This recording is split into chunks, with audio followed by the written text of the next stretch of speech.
para charlar algunos minutos a Gustavo Casiotti, que es titular de APYME, y que lo vamos a saludar. ¿Qué tal, Gustavo? ¿Cómo estás? Javier Romero y Fabi Contigli te saludan.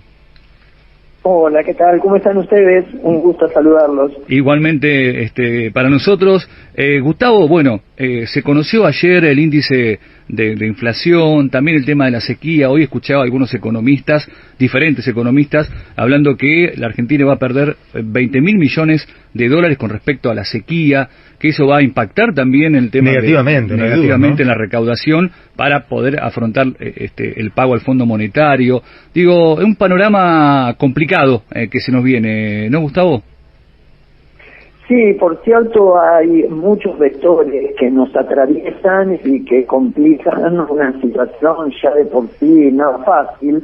Los escuchaba recién hablar de varias situaciones internacionales que las podemos catalogar como pandemia. Digo, desde aquella pandemia amarilla, luego tuvimos la guerra de Rusia-Ucrania, la pandemia propiamente dicha, ahora la situación generada a partir de la quiebra de algunos bancos en Estados Unidos, que bien, si todavía no ha tenido impacto directo en los mercados locales, sí lo tuvo en Europa, y por el nivel de globalización en general de todas las cuestiones económicas, sabemos que tarde o temprano esto va a tener algún tipo de coletazo, con lo cual, por supuesto que hay que estar sumamente atento, y en este marco, el reciente número de la inflación me hace aún más preocupación sobre un tema que creo que, si bien se ubicó por encima de las llamadas expectativas del mercado, que creían que para febrero la inflación iba a ser del 6,1, terminó siendo el 6,6,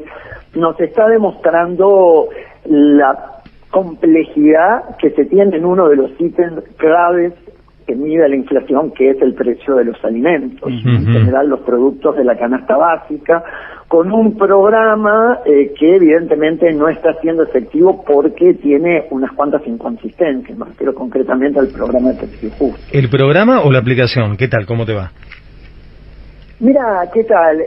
Vos sabés que nosotros, particularmente desde aquí, venimos insistiendo en esta cuestión porque vemos que esta herramienta, haciendo esta aclaración, se trata de una herramienta que no resuelve las cuestiones estructurales de la inflación en la Argentina, pero que es una herramienta al fin que solamente es de aplicación en las grandes cadenas, en los súper.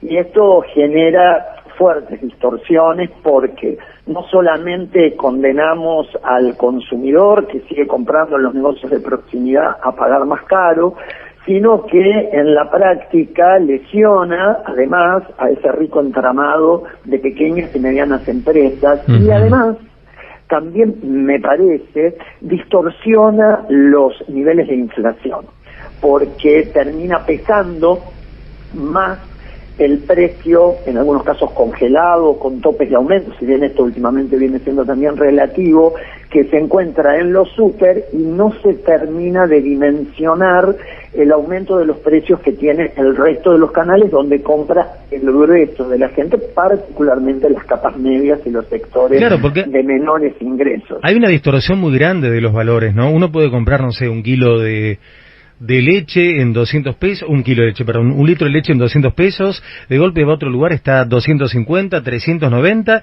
y termina en un lugar está 180, digamos, y estamos hablando de un litro de leche.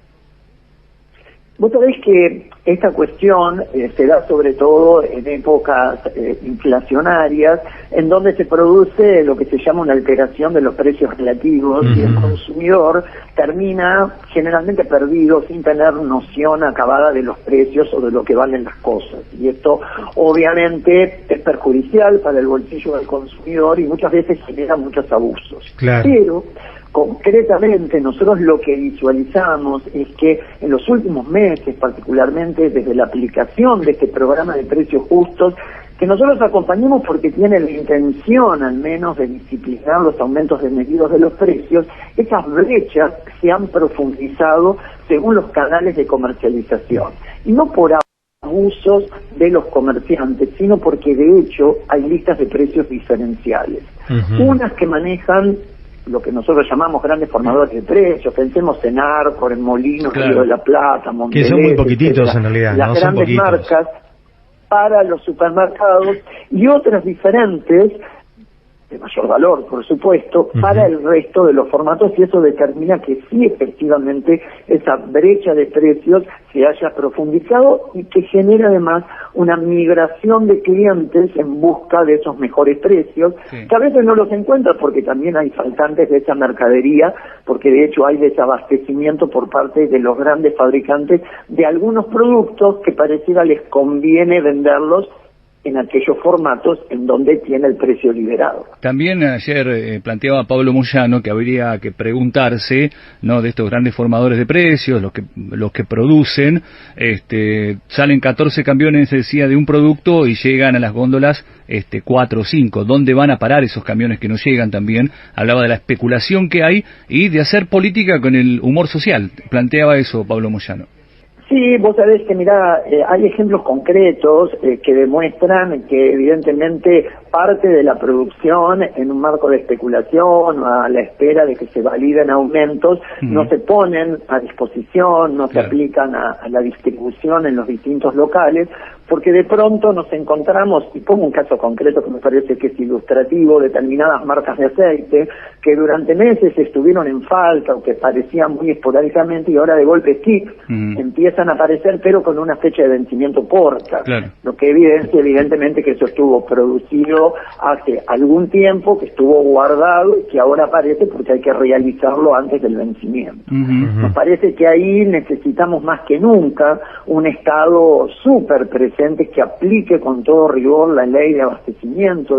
Tenemos para poder aplicar y sancionar abusos de situación dominante. Se han conocido en estas últimas semanas de pronto algunas multas aplicadas, algunas reconocidas marcas con la idea justamente de cortar esta racha de aumentos o de sancionar posiciones de abuso, pero que evidentemente no alcanzan y que, insisto, nos parece se tienen que reforzar justamente para evitar que los aumentos desmedidos, que de alguna manera refleja el índice de inflación en parte, sigan lesionando el bolsillo de la gente, porque acá en definitiva lo que está en riesgo es la capacidad de compra, el salario real o las jubilaciones reales de cada uno de los argentinos, porque en tanto se lesiona el mercado interno hay necesidades que no se satisfacen y junto con eso pymes que también se las ven en problemas porque el volumen de sus ventas caen, porque la capacidad de compra de los consumidores cae. Totalmente, ¿no? Y el bolsillo de los laburantes, de los jubilados, de todo está muy lesionado, ¿no? Y es muy importante esto. La verdad que yo creo que es el tema central poder trabajar el precio, el costo de los alimentos. Me gustaría saber el costo de por qué si algo arranca en 10 termina en 100, ¿no? Y cuánto es la rentabilidad también de la empresa. Si se pudiera medir eso. Que me parece que ese es un tema central. Primero, porque visualizamos que muchos de los aumentos no tienen un correlato directo con el aumento de los costos. Si bien sabemos que la inflación, como dicen, es multicausal, que está también incidida por el aumento de los precios internacionales, pero no hay duda que hay un gran componente especulativo y que eso obviamente lo que hace es engrosar los niveles de rentabilidad. Y por otra parte, nos parece que tenemos pendiente este estudio de cómo se forman los precios en la Argentina. Ahí está pendiente la conformación que está prevista por ley de un observatorio de precios en donde como finalidad primaria tiene este análisis de cuáles son los procesos de formación y cómo se determina el precio final al público a partir de los distintos costos que lo componen. Parece que ahí tenemos una gran asignatura pendiente y nos permitiría bucear un poquito en quiénes son los que ganan y quiénes son los que pierden en este proceso de formación de precios. Porque en todo esto seguramente habrá un pequeño sector que la verdad que está ganando un montón. Porque no hay duda que en esta distorsión de precios no todos pierden. La mayoría pierde y un pequeño sector está haciendo mucho dinero. Vos sabés que esto incluso queda reflejado en informes públicos del propio INDEC, porque mira, el país, creo que todos podemos coincidir, viene atravesando, más allá de sus idas y sus vueltas, con un proceso de recuperación económica que es incontrastable. Vemos cómo ha venido aumentando el volumen de despacho de cemento, la evolución del sector automotriz. Prácticamente todos los guarismos económicos son positivos y dan un marco de crecimiento. Ahora, el gran dilema es quién se apropia de esa riqueza generada.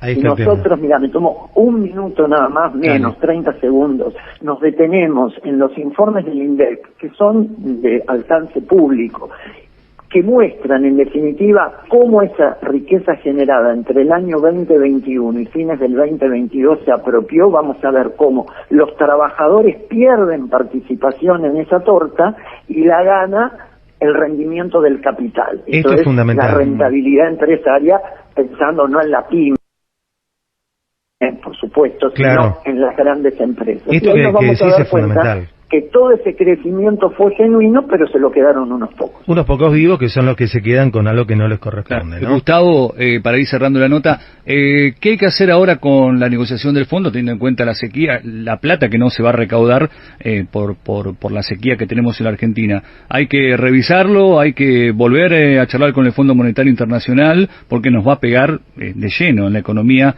esta sequía que hoy se está produciendo en la Argentina.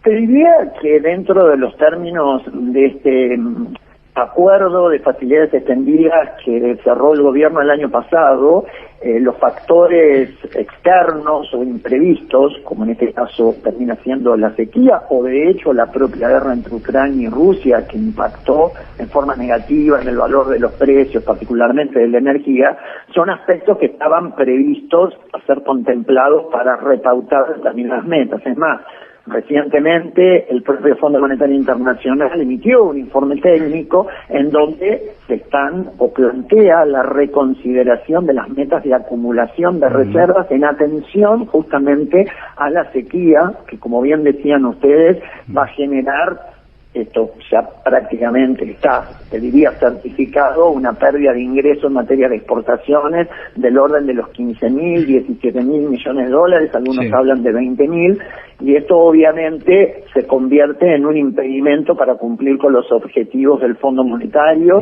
El directorio del Fondo Monetario se reúne teóricamente el 21 de marzo y ahí se aprobaría esta reducción de las exigencias, que creo, por un lado, llevaría un alivio respondiendo a una cuestión inevitable. Totalmente. Concretamente la sequía, y en donde el país no va a poder cumplir con lo que se comprometió, porque en el medio pasaron cosas. Exactamente. Para destacar, sábados a las 9 de la mañana, desde APYME, ¿verdad? Desde APYME, exactamente, por Radio Residencias. Estamos saliendo, como desde hace muchos años, con un programa de economía que pone la mirada en la realidad de las pymes y las cooperativas. Muy bien, Gustavo, agradecerte por estos minutos. Gracias por aclararnos el panorama. Gracias a ustedes, como siempre, y a disposición. Un abrazo y buen programa. Gracias, un abrazo grande. Gustavo Casiotti, titular de APYME, pasaba por El Hijo Creer. Siempre es bueno escuchar a la gente de Mar del Plata.